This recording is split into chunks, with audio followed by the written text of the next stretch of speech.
আসসালামু আলাইকুম। আজকে আপনাদের দেখাবো দ্রুত ঝটপট রান্না করা নুডলস রেসিপি। আমি নরমাল নুডলস নিয়েছি 2 প্যাকেট, একটা ম্যাগি নুডলস, একটা নরমাল লম্বা নুডলস। প্যাকেটগুলো প্রথমে নুডলসের জন্য পানি দিয়ে দিব বয়েল করার জন্য। বয়েল হয়ে গেলে 1 চা চামচ বা হাফ চামচ লবণ দিয়ে দিব। নুডলস ঝরঝরে থাকার জন্য 1 চামচ সয়াবিন তেল দিয়ে দিব।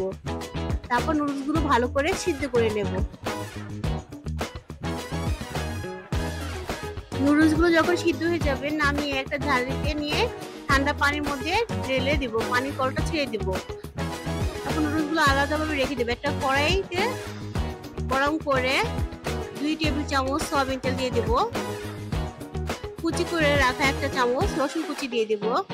যখন রসুনটা থেকে একটা ফ্লেভার ছুটবে তখন গরুর মাংস বা আপনারা চিকেন, যার যখন যেটা মন চাইবে সেটাতে রান্না করে খেতে পারেন।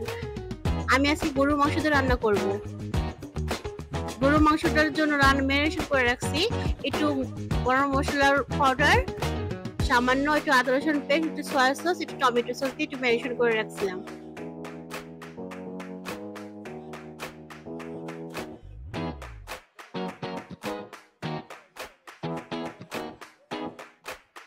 যখন গরুর মাংসটার সাথে ভালো করে ভাজা হয়ে যাবে তখন 2 টেবিল চামচ পেঁয়াজ কুচি দিয়ে দিব। পেঁয়াজটার সাথে ভালো করে ভেজে নেব মাংসটার সাথে। যখন ভাজা হয়ে যাবে তখন কাঁচামরিচ কুচি দিয়ে দেব। এর সাথে ভাজা হওয়ার সাথে সাথে ক্যাপসিকাম কুচি দিয়ে দেব। হাফ চামচ টেস্টিং সল্ট দিয়ে দেব। টমেটো সস দিয়ে দেব 2 চা চামচ।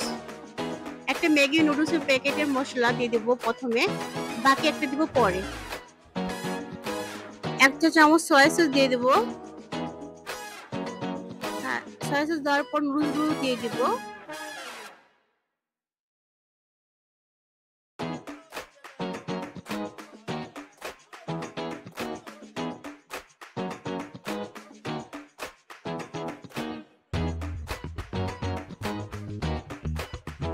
নুডলসটা দিয়ে ভালো করে নেড়ে চেড়ে দিব। তারপর আরো 2 চামচ টমেটো সস আবার দিয়ে দিব। তারপর ম্যাগি নুডলসের মশলাটা দিয়ে দেব। ভালো করে নেড়ে চেড়ে নামানোর আগে একটু হালকা ধনেপাতা দিয়ে দেব। বাচ্চাদের জন্য এটা সুস্বাদু বিকালে নাস্তার জন্য ভালো করে বানিয়ে নিতে পারেন। আপনারা চাইলে গরুর মাংস দিয়ে করতে পারেন বা মুরগির মাংস বা ডিম দিয়ে করতে পারেন, কিন্তু এটা খুব ইজি রান্না, সহজ উপায় দেখাই দিলাম। আপনারা একবার হলেও চেষ্টা করে খাবেন।